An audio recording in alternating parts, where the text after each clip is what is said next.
தேவன் இன்றைக்கு உன்னதமான ஒரு காலகட்டத்திலே நம்மை வைத்திருக்கிறார் என்பதை தெரிந்து கொள்ளுங்கள். இப்போ ஒரு வசனம் லூக்கான சுவிசேஷம் 9வது அதிகாரம் 29வது வசனத்தில் வாசிக்கிறேன். அவர் ஜெபம் பண்ணுகையில் அவருடைய முகரூபம் மாறிற்று, அவருடைய வஸ்திரம் வெண்மையாகி பிரகாசித்தது. அன்றையும் மோசே எலியா என்னும் 2 பேரும் மகிமையோடே காணப்பட்டு அவருடனே சம்பாஷணை பண்ணி, எல்லாம் சத்தம் வாசிங்க, அவர் எருசலேமில் நிறைவேற்ற போகிற அவருடைய மரணத்தை குறித்து பேசி கொண்டிருந்தார்கள். பாருங்க, இயேசு மறுமலைக்கு போகிறாரு, இந்த உலகத்தில் வந்தார். ஒரே ஒரு முறை அருமையான தன்னுடைய ஒரிஜினலான அவருடைய ரூபத்தை மக்களுக்கு அருமையான காமிக்க ஆரம்பித்தார். 3 பேர் அங்கே இருந்தான். அவருடைய முகம் சூரியனை காட்டிலும் பிரகாசிக்க ஆரம்பித்தது. என்றால் சூரியனை படைத்தவர் அவர் முகம் சூரியனை போல பிரகாசிக்கிறதுக்கு ஒரு ஆச்சரியம் ஒன்றும் கிடையாது. ஆகவே ஒரிஜினலான அவருடைய ரூபத்தை காமிச்சார். இவங்கெல்லாம் ஒரு பக்கம் ஆச்சரியப்பட்டு ஸ்தம்பித்து போயிருக்கும்போது ஆவியில் 2 பேர் வராங்க. ஒருத்தர் மோசே, ஒருத்தர் எலியா. 2 பேரும் ஆபிரகாமுடைய மடியிலிருந்து தான் வந்திருக்காங்கங்கிறது தெரிந்துக்குவேன். ஆகவே இங்கேருந்து கர்த்தர்கிட்ட வந்து கேட்க வராங்க. அருமையாக என்ன பேசிக்கிட்டு இருந்தாங்கன்னு சொன்னால், அவர் எருசலேமிலே நிறைவேற்ற போகிற அவருடைய மரணம், சிலுவை மரணம். இன்னும் கொஞ்சம் விளக்கமாக சொல்கிறேன். சிலுவை ரத்தம் என்ன, சிலுவை ரத்தத்தில் உள்ள வித்தியாசம் என்ன? எல்லா மனுஷரையும் பிடிச்சி அருமையானே சிலுவையில் பிடிச்சி அடித்தா உலகம் ரசிக்கப்பட்டுறாது. நீங்கள் இன்னைக்கு காலமாக கோயிலுக்கு வந்திருக்க மாட்டீங்க, பாவம் மன்னிக்கப்பட மாட்டாது. ஒரே ஒரு மனுஷனுடைய இரத்தத்தினாலே பாவங்கள் மன்னிக்கப்படுகிறது என்று வேதம் சொல்கிறது. அதை நாமும் சொல்லுகிறோம். நீங்களும் கண்டிப்பாக சுவிசேஷம் சொல்லும்போது சில காரியங்கள் நம்ம காரியங்களில் உறுதியாக இருக்கணும். ஒரு ரத்தம்தான் பாவத்தை கழுவும். அருமையான எல்லா ரத்தங்களும் கிடையாது. காளை ரத்தம் கழுவ முடியாது. அதே போல் எல்லா மனிதனுடைய ரத்தங்களும் கழுவ முடியாது. ஒரு மனிதனுடைய ரத்தம் மாத்திரம் பாவங்களை கழுவுகிற ரத்தமாக இருக்கிறது. அது யாருடைய ரத்தம்? இயேசு கிறிஸ்துடைய ரத்தம். ஏன்? அவருடைய சரீரத்திலே தேவ ரத்தம் ஓடினது. எல்லாரும் சொல்லுவோம் சத்தமாக, தேவ ரத்தம்.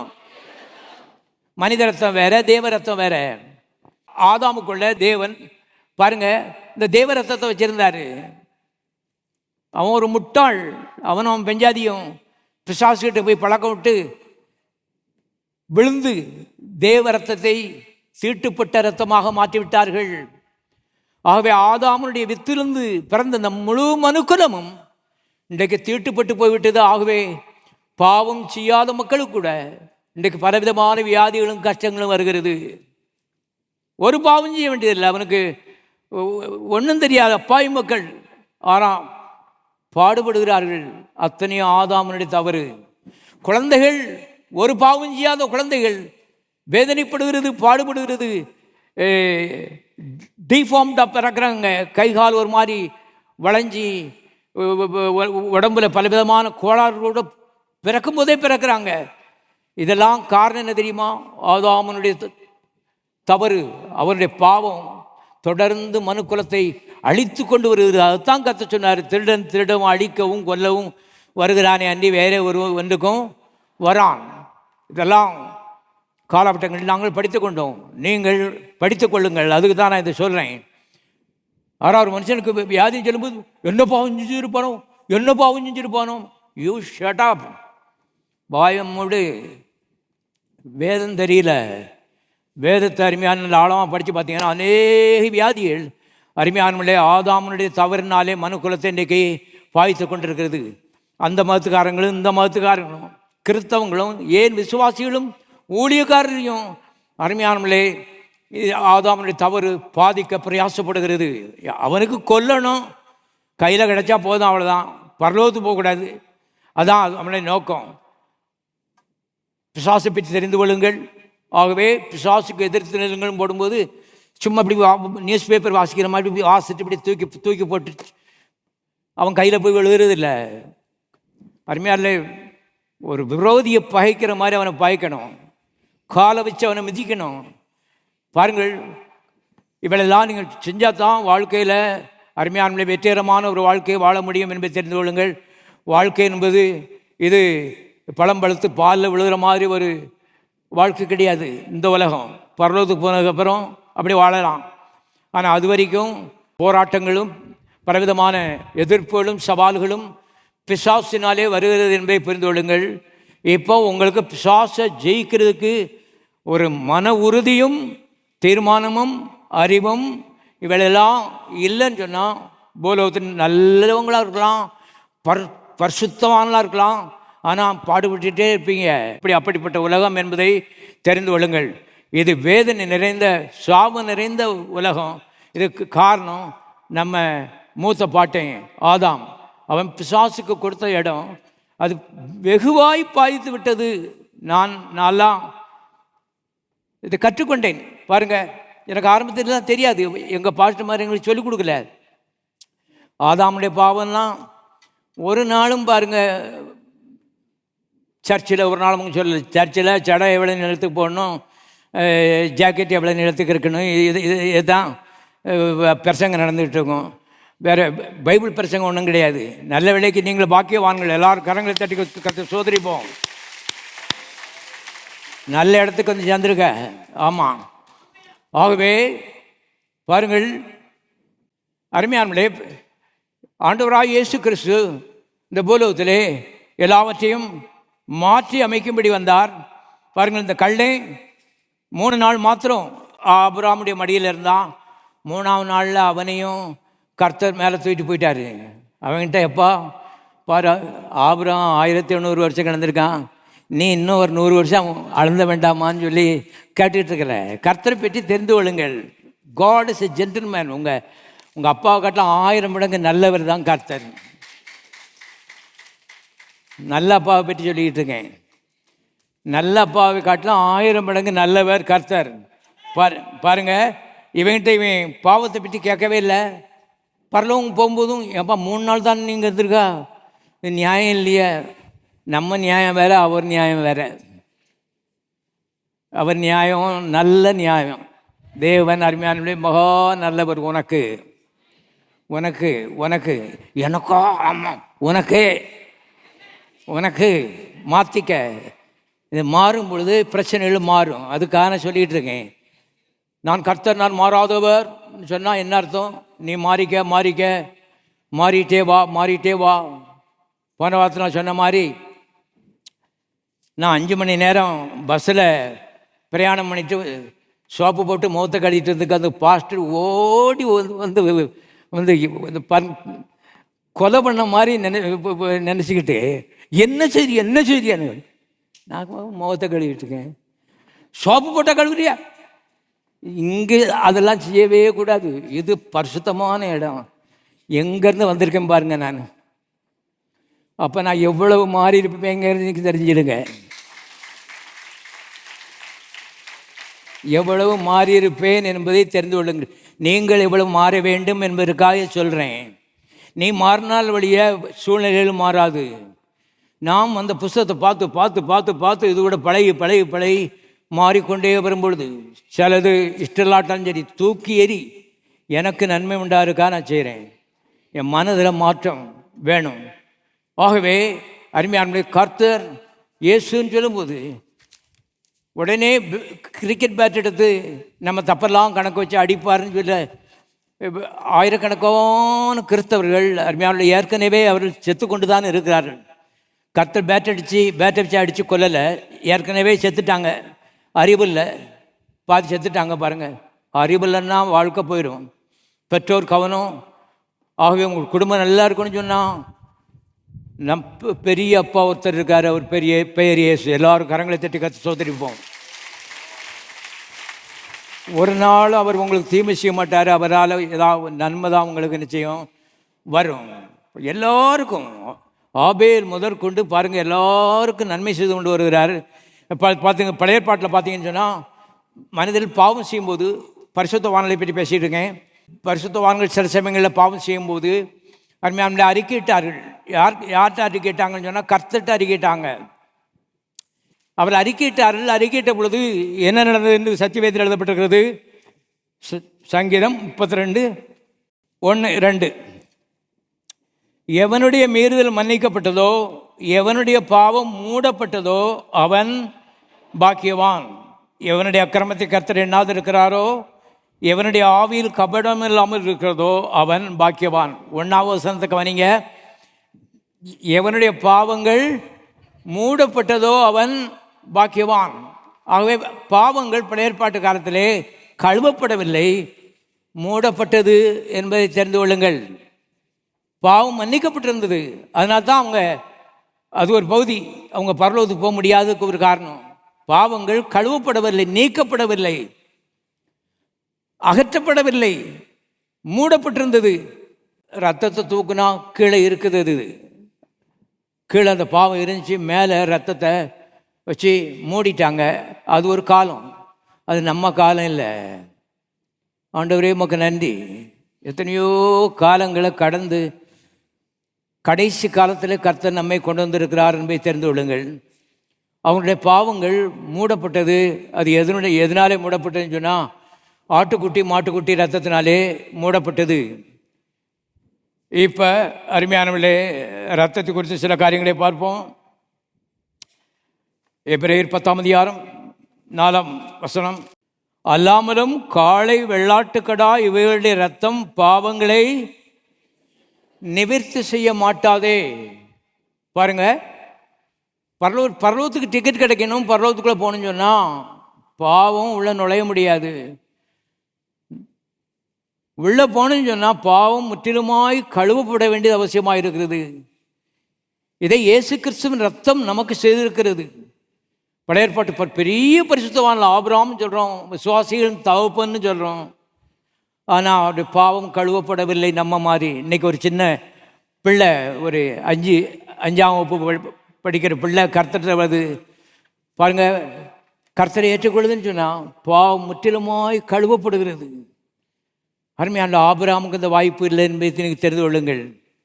அவங்க நல்லவர்கள் தான், மேலானவர்கள் தான், ஆனால் காலகட்டம் அப்படி.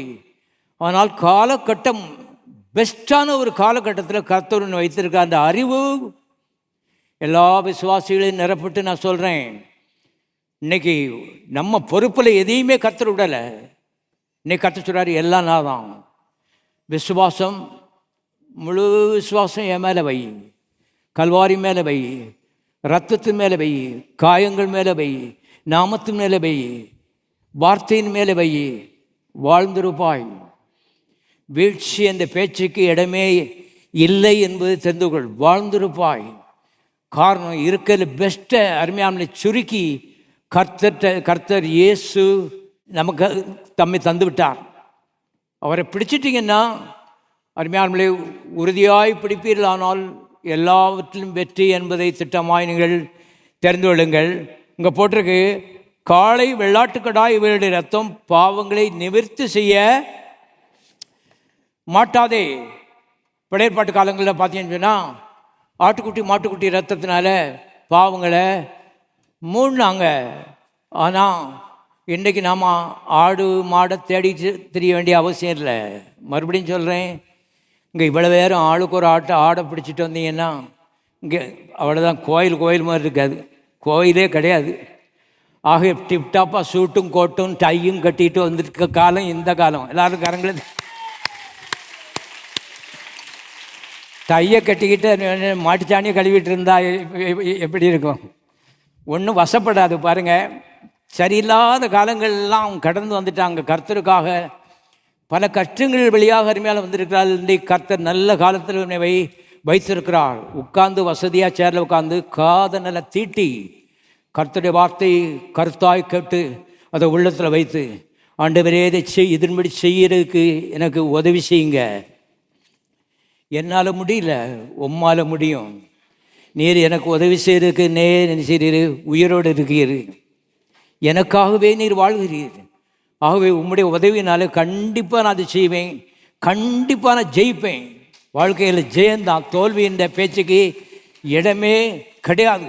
எல்லோரும் விதமாய் அருமையானவர்களே ஒரு தீர்மானத்தை நீங்கள் எடுக்க வேண்டும் என்பதை திட்டமாய் நீங்கள் தெரிந்து கொள்ளுங்கள். தோல்வி என்ற பேச்சுக்கு இடமே இல்லை. தோல்வி எப்படி வருதுன்னு சொன்னால், நம்ம பாட்டுக்கு தீர்மானத்தை எடுக்க வேண்டியது. கர்த்தர்கிட்ட ஒரு ரெஃபர் பண்ணுறது கூட இல்லை. கர்த்தர் கேட்டுட்டா ஒருவேளை மாற்றி விட்டுருவாருன்னு சொல்லி உள்ள பயமாக வேற இருக்குது. ஏன்னா இங்கே ஆசை இச்சை இச்சையின்படி அருமையானவர்களே ஓட வேண்டும் என்று இருக்கிறதுனால அருமையானவர்களே கர்த்தர் உதவி செய்யணும்னு ஓடி வந்தாலும் அவருடைய கைகள் கட்டப்பட்டு விடுகிறது. நான் சொல்கிறேன், கர்த்தாவே சொல்லும், அடியேன் என்ன செய்கிறேன், கேட்கிறேன். என்னுடைய சித்தத்தின்படி அல்ல, உம்முடைய சித்தத்தின்படியே ஆக கிடவுது. எனக்கு கொஞ்சம் கஷ்டமாக இருந்தாலும் அதை பற்றி பரவாயில்ல. நீ சிலுவையில் எனக்காக அவ்வளவு கஷ்டத்தைப்பட்டிருக்கிற ஒரே காரணம் என்னுடைய நல்வாழ்வு, என் குடும்பத்தினுடைய நல்வாழ்வு, எதிர்காலத்தினர் கண்ணீர் விடக்கூடாது என்பதற்காக முக்காலத்தையும் அறிந்தவர், எல்லாவற்றையும் ஒரு நோக்கத்தோடு செய்கிறீர்கள். அது என்னுடைய நல்வாழ்வு என்ற அறிவு எல்லாரையும் பற்றி பிடிப்பதாக. எதை கருத்த சொன்னாலும் உங்களுடைய நல்வாழ்வுக்காக தான் என்ன செய்கிறாரு, சொல்ல போகிறாரு. எதுவாட்டும் காரணம் உங்களால் அவருக்கு ஒன்றும் ஆக வேண்டியதில்லை. அருமையானே பாருங்கள், மகா மகா மகா மகா பெரியவர். இந்த புத்தினாலே கிரகிக்க முடியாது, வாயினாலே விவரிக்க முடியாது, காதனால கேட்க முடியாது. அவ்வளவு பெரியவர். இந்த சின்ன தூசி மேலே இவ்வளவு அக்கறையாக இருக்கிறார், அன்பாக இருக்கிறான்னு சொன்னால் எல்லாம் நீ நல்லா இருக்கணுங்கிற ஒரே நோக்கத்தில் தான் கர்த்தர் ஈடுபடுகிறார் என்பதை தெரிந்து கொள். இதில் கர்த்தர்கிட்ட ஒரு மாதிரி ஒளிச்சு அப்படி இந்த சைட்வேஸாக ஒரு மாதிரி ஒதுங்கி போயிடலான்னு யோசிக்கிறது முட்டாள்தனம் என்னது. காலை வேளையிலே அருமையானவர்களே, இந்த ஆலயத்தின் முன்னால் இருந்து நான் சொல்கிறேன், முட்டாள்தனம். சமூகத்துக்கு முன்பாக நான் எங்கே போவேன்? இப்படி ஆவிக்கு மறைவாக நான் எங்கே போகிறேன்? எங்கே போகிறேன்? அன்புன்னு ஒரு வட்டத்தை போட்டு வச்சிருக்கிறது. வட்டத்தை தாண்டின செத்தேன். ஏன்னா வெளியே எவனை விழுங்கலாமோ என்று அவன் வகை தேடி என்ன செய்கிறான், சுற்றி திரிந்து கொண்டிருக்கிறான். என்னுடைய மரணத்தில் அவனுக்கு அவ்வளவு விருப்பம் இருக்குது. ஆண்டவரே, என்னுடைய ஜீவனிலே உமக்கு இவ்வளவு விருப்பம் இருக்குது, நான் நல்லா இருக்கணும்னு சொல்லி உண்மையே கல்வாரிச்சிலே மாய்த்து போட்டீர். அதை நினைக்க எனக்கு உதவி செய்யும். தேவாவியார் உங்களுக்கு உதவி செய்வாராக, எனக்கு உதவி செய்வாராக. கல்வாரியில் அவ்வளவு அன்பு காண்பித்தவர். அருமையானவர்களே, இன்றைக்கு இந்த சின்ன பிரச்சனைக்கு அன்பு காண்பிப்பது எவ்வளவு அதிகம். ஆனால் பாருங்கள், இந்த ஆலோசனையை எல்லாவற்றையும் கேட்டு எடுக்கணும். அதுக்கப்புறம் கர்த்தர் சமூகத்தில் வரும்போது பாருங்கள், பயந்து வராத, கர்த்தரை நேசிக்க ஆரம்பியுங்கள். அப்படின்னா இதுவரைக்கும் நன்மை செய்திருக்கிறாரு, இன்னும் நிறைய நன்மை என்ன செய்வார். இன்னும் நிறையா வச்சிருக்கிறாரு ரிசர்வில். எல்லாம் உனக்கு தான் மகனே, நீ என்னோடு இருக்கிறாய், என்னுடையது எல்லாம் உன்னுடையது, எல்லாம் உனக்கு தான். கர்த்தரை வச்சு என்ன செய்ய போகிறார் நீங்கள் யோசிச்சு பாருங்கள். அருமையால் அவர் ஒன்றே அனுபவிக்க போகிறதில்லை, எல்லாவற்றையும் உனக்காக வைத்திருக்கிறார். அது கர்த்தரை நேசியுங்கள், கர்த்தருடைய ஆலோசனையை கேளுங்கள். தேவனுடைய பிள்ளைகளே, அதுபடி செய்யுங்க. உங்களால் முடியலன்னா உதவியை கேளுங்க, உதவி செய்வார். அதுதானே சொல்ல வரேன். நமக்கு உதவி செய்யறதுக்கே அவர் இருக்கிறாரு. நான் இதெல்லாம் சமீபத்தில் படிச்சுட்ட பாடங்கள் நான் சொல்கிறேன். நான் பாட்டுக்கு இப்போ நினச்சேன்னா இப்போ பறந்துட்டேன், அவ்வளோதான். அப்படித்தான் நான் இருந்தேன். இப்போ தான் யோசிக்கிறேன், கர்த்தருடைய உதவி இல்லாமல் ஒன்றுமே என்ன செய்ய முடியாது, ஒன்றும் முடியாது. I am a failure without God. ஆகவே கர்த்தருடைய உதவியை ஒவ்வொன்றிலையும் கேட்க வேண்டிய அவசியமாக இருக்கிறது. போவோம் பாருங்கள், எபிரேயர் 10:5. ஆகையால் அவர் உலகத்தில் பிரவேசிக்கும் போது பலியையும் காணிக்கையும் நீர் விரும்பவில்லை, ஒரு சரீரத்தை எனக்கு ஆயத்தம் பண்ணினீர். சர்வாங்க தகன பலிகளும் பாவ நிவாரண பலிகளும் உமக்கு பிரியமானது அல்ல. அப்பொழுது நான், தேவனே, உம்முடைய சித்தத்தின்படி செய்ய இதோ வருகிறேன், புஸ்தக சுருளில் என்னை குறித்து எழுதியிருக்கிறது என்று சொன்னேன். இயேசுநாதர் சொல்கிறாரு பாருங்க, பிறக்கிறதுக்கு முன்னாடி பிதாவாய் தேவன்ட்டு சொல்கிறாரு, பிதாவாய் தேவனே, ஆட்டுக்குட்டி ரத்தம் மாட்டுக்குட்டி ரத்தம் எல்லாம் பிரியன்லன்னு சொல்லிட்டீரு, சரி அதை தள்ளிடுவோம். இப்போ நமக்கு பிரியமானதை செய்ய நான் வர்றேன். ஏன் ரத்தம் சிந்தப்படட்டும்.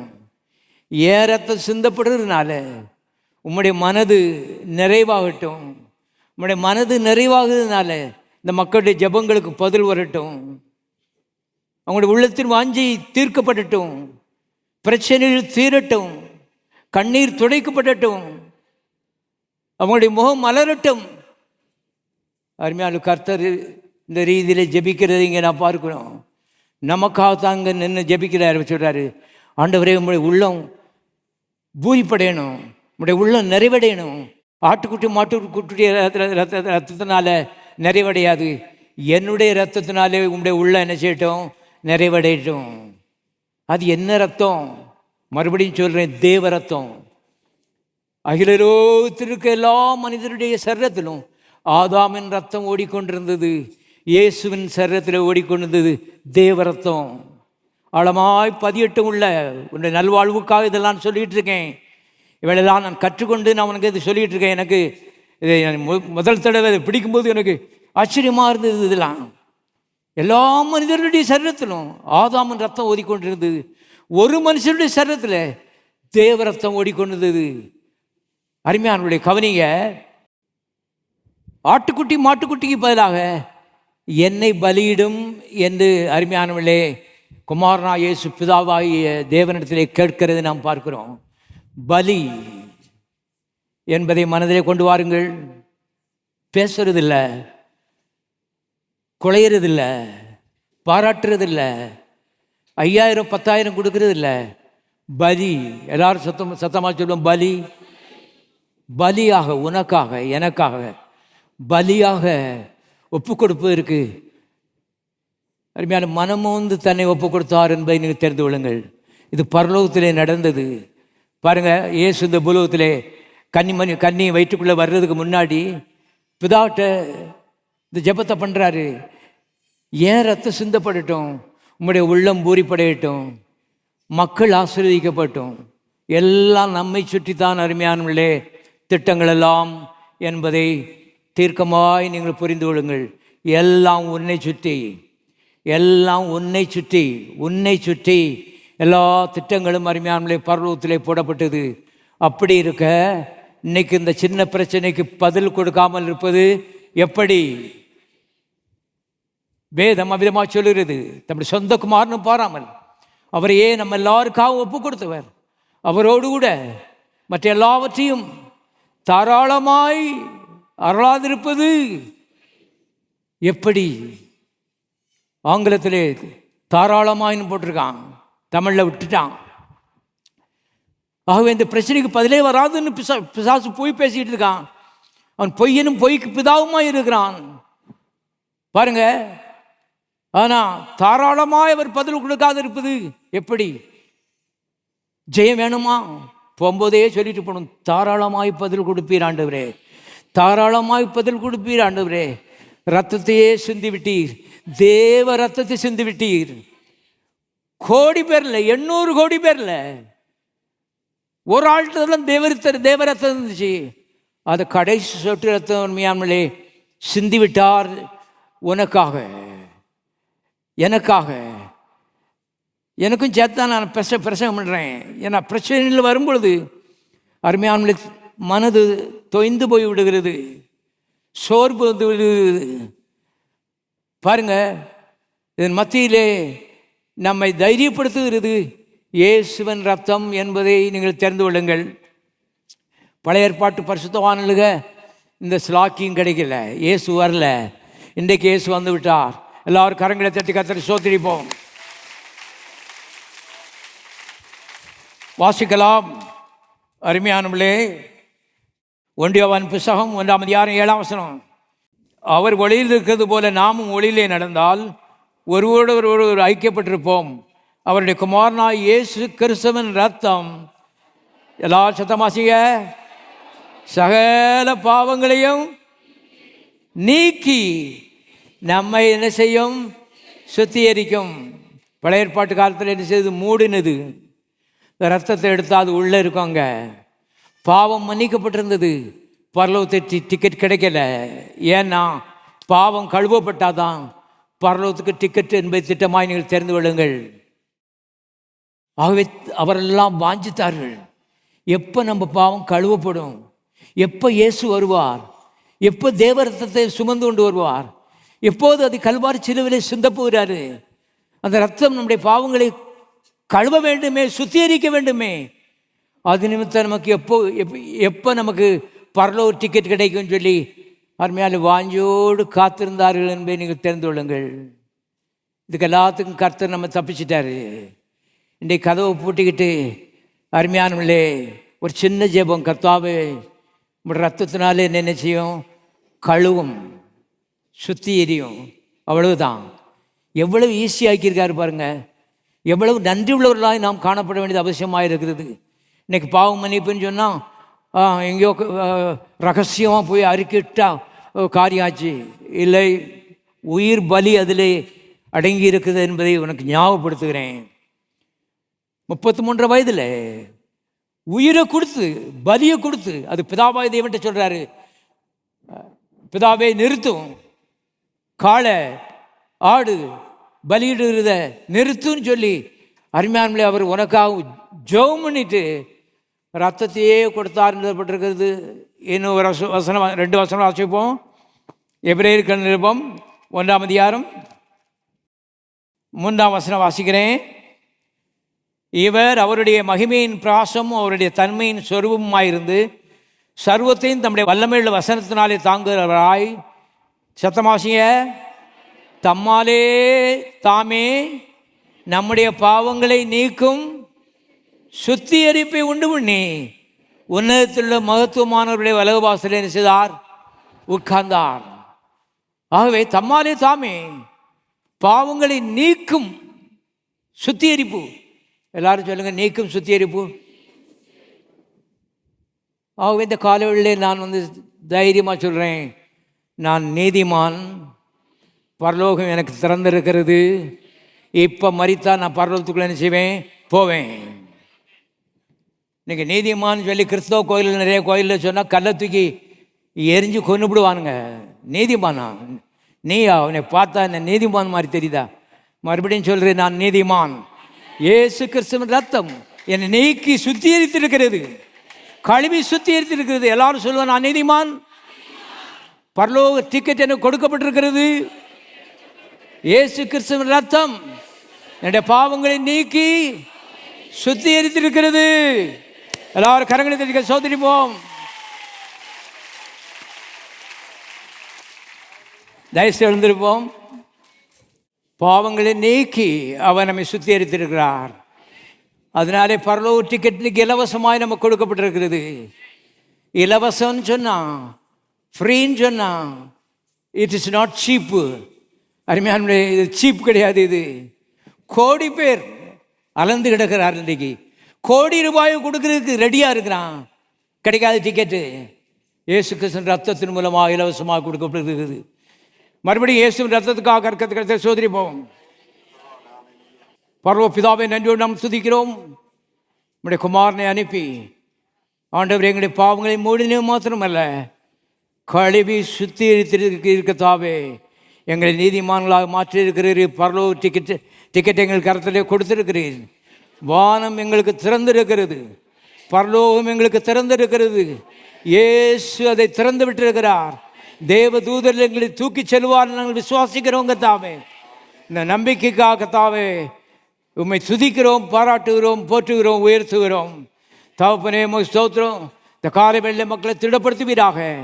ஜெபத்துக்கு பதில் வரவில்லைன்னு சொல்லி சோர்ந்து போயிருக்கிற மக்கள் கர்த்தாவே இந்த காலை வேளையிலே திடப்படுவார்களாக. சொந்த குமாரனும் பாராமல் அவரையே ஒப்பு கொடுத்தவர், அவரோடு கூட மற்ற லாபத்தையும் தாராளமாய் கொடுப்பது எவ்வளவு நிச்சயம். தாராளமாய் கொடுப்பது அதிகமல்லவா என்று எழுதப்பட்டிருக்கிறது. கர்த்தாவே இந்த வார்த்தையை மக்கள் மத்தியிலே நீ உறுதிப்படுத்தும்படி இயேசுவின் நாமத்தில் நான் ஜெபிக்கிறேன். அப்படி செய்கிறீர், எதற்காக நன்றி.